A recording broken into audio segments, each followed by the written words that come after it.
to What It Do. Today's segment is going to be a very interesting one. But before we get into anything, man, I'd love for you guys to subscribe and like and hit that notification bell. So whenever I post the content, you get to see it. I'll give you 5 seconds to do that. All right. You saw the thumbnail. You clicked it. Now it's time to get active, man. Let's talk about this, man. I brought some people here with me that is gonna help me talk about this. We're gonna have a conversation. We're gonna talk. So without further ado, I'll let them introduce themselves. Hey, Esco, follow me on Jersey Boy _973. I'm all American. Nothing else. All American. What about you? Hi, my name is Apple. You can follow me on Instagram at StarApple. I am Jamaican, born in Kingston, raised in the U.S. Whoa. Okay, my name is Christopher McLean. You can follow me on the gram, Chrissy _Pope_. You know what I'm saying? And I'm Jamaican, you're American. Yeah, so just follow me. You know what I'm saying? Alright, so I'm a Mechi. My Instagram is iamamechisomiari. I'm Nigerian, born and raised. Well, I was born here, raised Nigerian. So all I know is Igbo culture. So, Yeah. And I am your host. As many of you guys know, my name is Evans. Again, welcome to Evans Talk. And I'm West African. I'm from Ghana. So today we're gonna talk about Africans growing up in America, how difficult it was for them, being bullied and being picked on. Also, getting to another sense of Americans where they feel like, whenever they meet like an African person, they feel like a different vibe, like they don't feel the love, and also how Black Americans are now appropriating African culture. It's good to be African. It's good to be from Jamaica.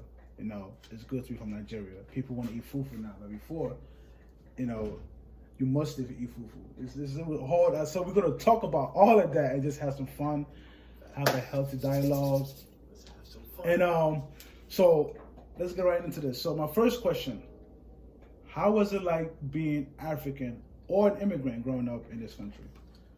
It was rough, man. It was rough. It's like so it was basically it really was rough if you think about it, because you're coming from, for me, I came from a household where I knew Igbo. Mm-hmm. Igbo culture, Igbo people. I would call basically a stranger in my church my auntie. So just having that relationship and then coming to school with different people, different races, religion, different just backgrounds, I have to somehow not be bullied because of the way I act. You see what I'm saying? Like it was. You see what I'm saying? Like finding a way to just belong in the place I don't belong. Yeah. That was the struggle. So Okay. What about you, Abel? So, there were different challenges and, advantages both at school and at home. But definitely, like, now that you're asking, I really remember certain pressures being present in the home. Yes. Even as a young child. I feel like I was expected to be more responsible because my parents, had these long hours. It was just like a certain discipline that's instilled in working doubles and everything yeah, like that. in a Caribbean or African household. And then one thing that definitely stands out to me is that my mom used to always emphasize that, like, I was a green card holder. Mm-hmm. The process of becoming a U.S. citizen is kind of dragged out and super expensive. Yeah. So she would always say, like, you can't do what your friends could do because your friends might get arrested, you might get deported, right? So wow. I think I finally got my actual U.S. citizen when I was like 20, like about to finally, graduated high school and everything like that. Congratulations. Thank you. But just, understanding like what it really means to be an immigrant, you walk on a fine line. right? Especially, I want to use the terminology passing. So I can pass for both. I can be in situation, I can sit in a full African or Caribbean salon and they'll think I'm American, but I understand everything that's being said, on everything that's going on, right? And the other end, you know, so there's certain advantages and disadvantages that you definitely face. Okay, so now that brings us down to did you get bullied growing up, name calling? So let's go into the school or even workplace. You know, what our parents experience and what we experienced personally growing up, you know, in school.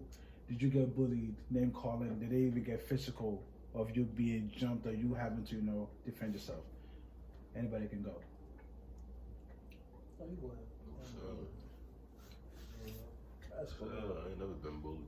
I did all the bullying. So, yeah. Yeah, I don't know why I did it, but yeah, I did all the bullying. I used to bully everybody, so it just is what it is. Maybe because I was a fat kid, Yeah. and at home I was called fat, so maybe I just, at school or outside, I just took that out on everybody else. But other than that, yeah, I was, you know, I wasn't bullied. What about you, Apple? Definitely, I think a level of unintentional bullying, maybe. Just with that lack of understanding. Like with you, coming from you or you being bullied? No, me being bullied. Okay. Yeah. Like, people just didn't understand, like, the differences, right? So people didn't understand why cabbage smells the way cabbage do. Yeah. People don't understand, you know, Jamaica's national dish, ackee. You know, so it's like, what are you eating? A fruit? Ew. You know, it's just like, oh, you're eating this one's big, right? And I know my African's gonna stand up on this one. Fish head. Oh my god. Oh my gosh. Or goat head soup. I don't know if you guys have that. Yeah, we have that, yeah. Right. Yeah. So when people see you eating these things, goat head. Goat Oh head. my gosh. Yeah. There's eyes, there's feet, Yes, sir. chicken foot, right? Yeah. There's feet. You know, and it's like it's looked at like disgusting in a way, but it's like, this is my culture. This is who I am. You know, so you know, definitely a level of bullying that was there. Like, you're not from here. Like, you know, people have said, go back home. Yeah. A very few number though, because you know who to approach with that type of energy. Mm-hmm. But you know, still sometimes it'll be said, oh, immigrants take, I don't know if you've heard this one, but immigrants come here and take all the good jobs. Yeah. Right? What? You mean immigrants come here and work at the And work bottom hard. of the barrel, right? Yeah, and work hard, their way yeah. up, right? Yeah. So, you know, Facts. definitely, yeah. What about you? Sheesh. I was going to see.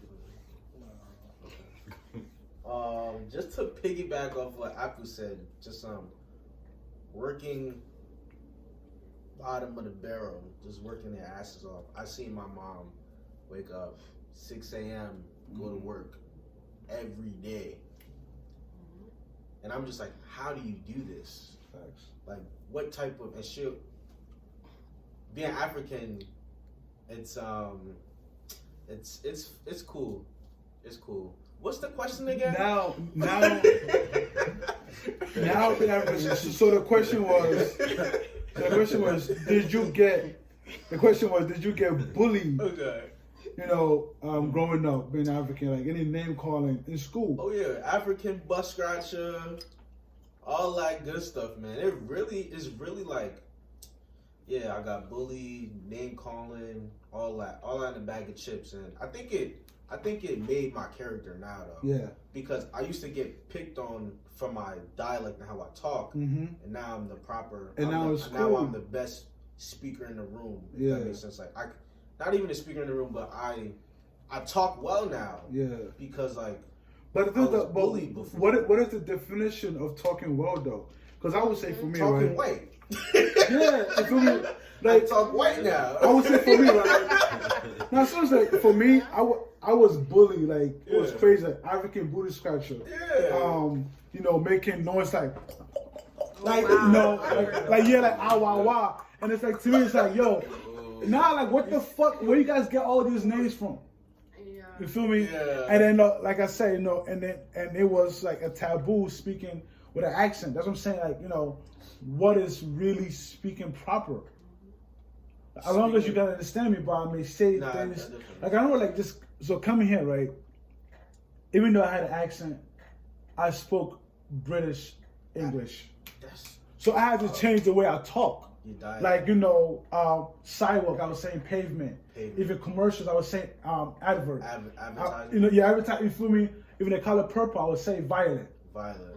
The number 0, I would say Z. Can I add something? Yeah. I think it's a culture. I think it's when you the culture in Britain. Yeah. The culture in Britain is different, and the culture in America is different. And so, it's a culture. Like, you come from a culture, I come from a culture, everyone comes from a culture, but we somehow have to assimilate to this one culture. Yeah, but technically though, and I think that's British English, if you think about it, is the proper way to speak.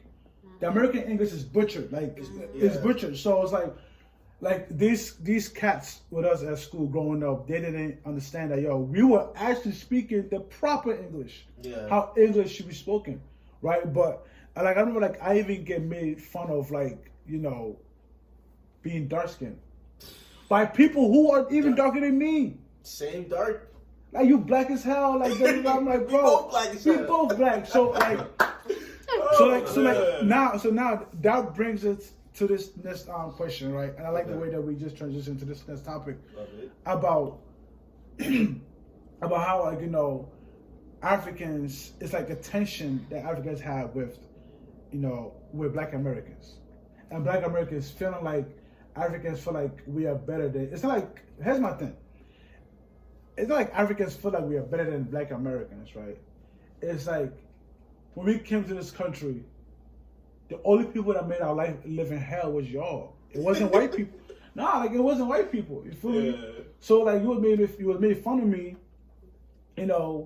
for being black, for being dark skinned. Now, can I call you racist? Or it doesn't count. Or it only counts when a white person does it, right? And also, so you might think it's not racist, but somebody might think it's racist, right? So now brings it down. So, Chris, you were Jamaican descent, but you were born here.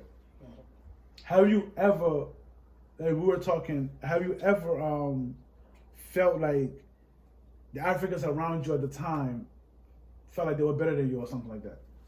Yeah, I would say now that I'm older now, I feel like Africans do feel like they taking over, you know what I'm saying? Mm-hmm. And y'all are taking, y'all doing their thing, you know what I'm saying? But it's like some things y'all overdo it, like you know what I'm saying? Like you see another Jamaican guy pull up at a stoplight, African, you know what I'm saying? So they looking at us different, they praying at us different, you know what I'm saying? And then I like another night at the African party, you know what I'm saying?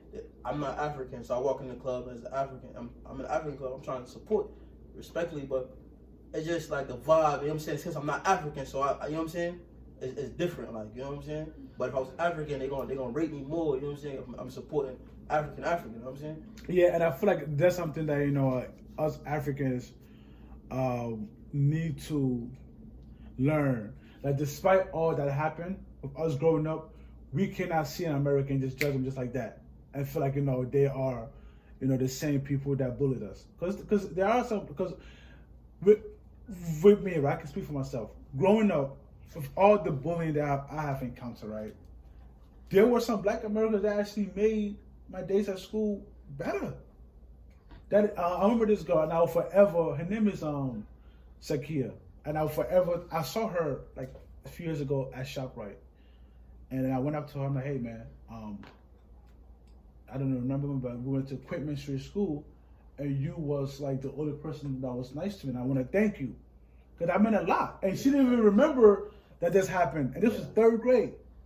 So like I was getting bullied so much that the one person that was nice to me, I will never forget her. Can I ask something? Yeah. I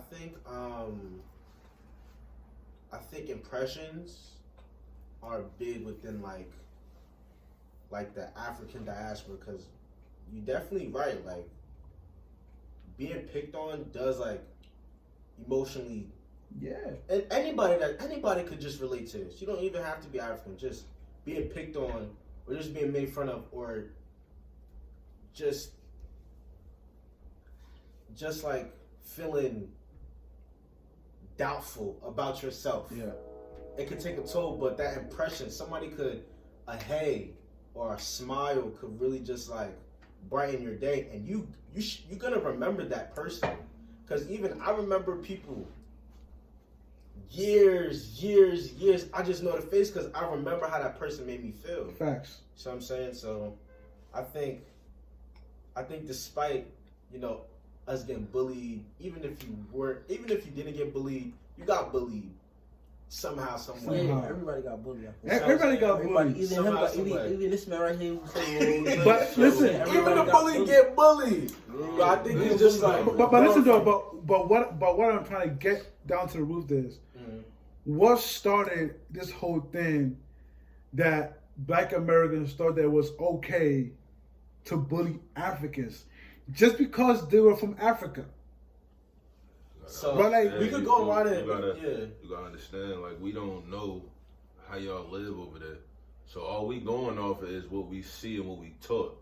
So it's just the ignorance in it. Like, so if you see somebody on, okay, so if you see like, these kids on CNN hungry with flies all around them, whatever, you think it's okay to like make fun of them? I mean, when you see Think about them, that. when you see them, it's like, nah, they ain't in that situation. But when you see you, and then you know, you talking totally different. Yeah. It's like, all right, now, man, you looking crazy. You don't look like us. Like, we gonna go pick on you. It just be that. It's just, you know, the ignorance of it. But as you grow older, you realize that wasn't cool. But as a kid, you just being a kid. You got something to say? Yeah, I just wanted to add that hate is taught. None of us are born thinking we're better than the next person. That's a fact. So somewhere in some environment, whether it's in your home, whether it's in the school system, that hate was taught. So I don't think that the hate, or that the hate that was shown by, let's say, Black Americans to cultured individuals, or African or Caribbean individuals, I don't think it was intentional. It comes from a place of not knowing. And on the other side, if you really think about it, what if they treated Africans or Caribbeans a certain type of way because we always knew who we were and where we came from? Wherein every time I'm asked as an American who I am, I just say I'm just Black. Yeah. But I don't know my roots. I don't know my history. I don't know my bloodline, right? I don't necessarily understand my culture. So I think that it's something that was definitely systematically played out. So it's way bigger than, the smaller picture we're looking at. I mean, like, I get what you're saying, but I'm gonna be honest, and I would say, like, I disagree with it being systematic played out. Like, I just feel like people, it's like, for example, now you talked about your mom and father, your parents working all these hours, right? They were willing to get up at the crack of dawn to go to work, right? Upon working and taking all this overtime that is there and nobody's taking it, Black Americans will somehow get mad at our parents for working. Right? It's not like, we tie you guys down and say, don't work, you can't work. The job is there, but you're not going for it. Right. It's like people saying that, the Mexicans that came and took all the jobs. The jobs that is really important, like cleaning the bathrooms and sweeping and wiping the table, the jobs that people overlook, which are the most important jobs, people don't want to do it. But when Mexicans come and do it, then they come and take our jobs. But are you going to go do it? Right. Are you going to go farm? Like, are you going to go and cut the grass and mow some of the lawn? Are you going to go clean the bathrooms? You think you're too proud, but when an immigrant is doing it, it's a problem. So that's why I'm saying, how is that systematic? It makes no sense. You're not going to do the work. I'm doing it, and I'm the African booty scratcher. You feel me? Yeah, really quick. So. Okay, you said they don't want to. Yeah. Maybe I don't want to because I've never had to, right? So Caribbeans, recently I've had to explain to my family what welfare is. Yeah. Or even what a stimulus check is. And they're like, what? Jamaica in a third world country, you're not getting that type of government assistance At all. You're not getting any Nothing. government No, assistance, never. right? No. So when you come here, you have to remember when you're in a third world country or you're living in certain parts of Africa, not all, because all of Africa is not impoverished. So when you come over here, coming from certain areas, you're always hearing about America as Mwanga Foreign, or that's the land of opportunity, right? So you've never seen it, you've always heard about it, and the magical things that are taking place there, right? These are all the pictures that are painted in your head for generations. And then you finally get here and you're like, okay, I could make this amount. You got to remember the currency value is so different. It's so different. So when I get here, I'm like, first of all, I'm here, barely with anything at all, just a bag on my back. So I'll do anything. But me, if I'm born in America as a Black American, I know what welfare is like. You know what I'm saying? There are certain things, there are certain systems, the democracy, I understand what that is doing for me. But as a Caribbean or African first generation here, you have no idea what is going on.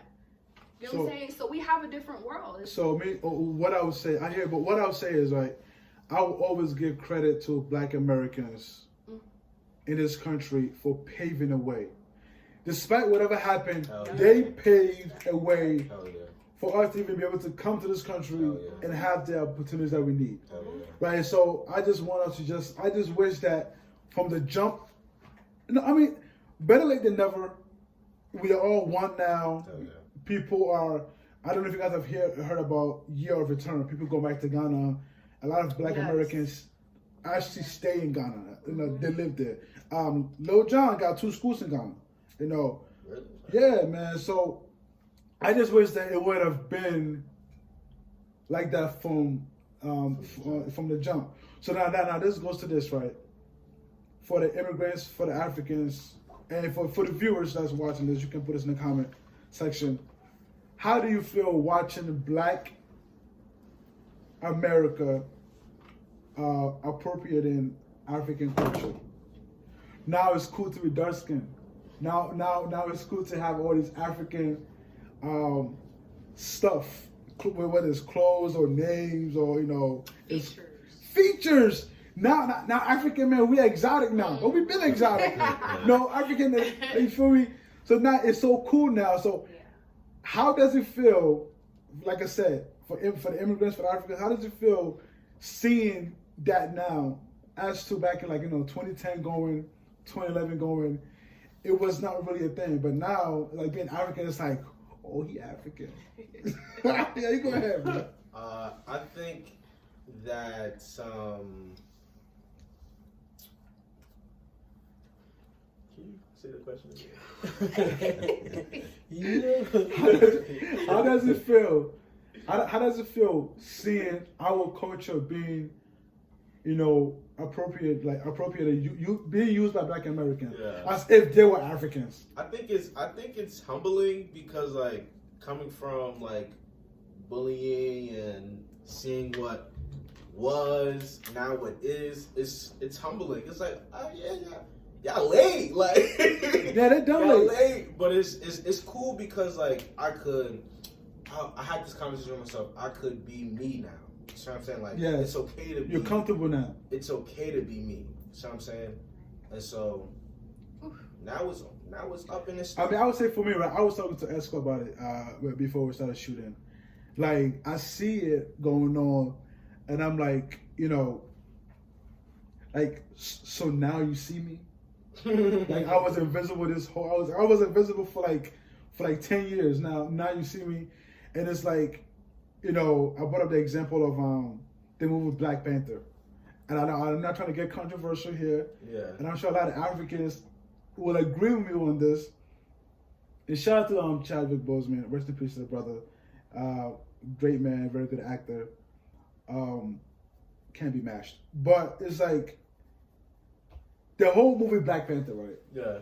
If the whole movie was based off people of African nations, why was the cast why was the main character of the cast, right, Black Americans? With this now listen, with this was he really all American?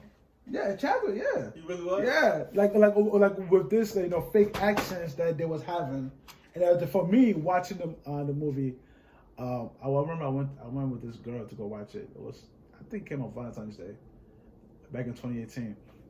Watching, I'm like, yo, bro, we don't even sound like that. Certain things y'all say, certain words y'all say, we don't even sound like that. So it was a little like, It was cringy. It was cringy, It like, was bro, cringy. Like, shut you should have up. hired my mom. Yeah, seriously, Like, no doubt. So how do you guys feel seeing, like, for the rest of you guys, he answered, but how do you guys feel seeing Africa being like, it's like we at the top now? I don't know.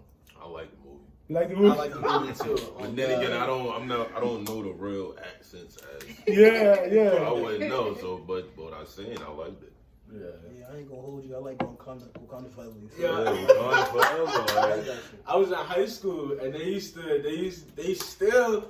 It never the bullying, like the picking on never stopped, but it got funnier. Yeah. Because when 2018, you said the movie came out in 2018, I was in high school then, and I remember one of my friends I was working with, they used to call me T'Challa. They used to call me T'Challa, and they would always say Wakanda. I'm just like, that's cool as hell. Forever. What are you talking about? It was cool because, like, you're a superhero, Yeah. Seeing the Black Panther on the screen, that's fire. Like, But I am T'Challa. But I think, like, in all seriousness, I do love the fact that Black Americans and Africans, we are coming together. Yeah, facts. I do like the unity. And I feel like the more we do that, the more we can become this powerhouse. Yeah, hell yeah. And lift Africa out of poverty. Because the thing is, Africa, the whole world feeds off from Africa. Mm-hmm. Africa is not poor; it's just poor leadership. So we go back and just take over and bring our mindset and our technology there and everything. You know what's crazy? Yeah. Africa, like, the continent of Africa is a business. Mm-hmm. Yeah, the whole world feeds off of us. If Africa was to disappear right now, bro, from the globe, the whole world's not gonna survive. Literally, everything comes from Africa. But anyway, I thank you guys for coming. I thank you guys for giving me your time and giving me your experiences. I appreciate you guys. Those who's watching, I appreciate you guys for tuning in. Don't forget to like, comment, and subscribe. And again, man, until next time, thank you. Follow me though. smash the like button.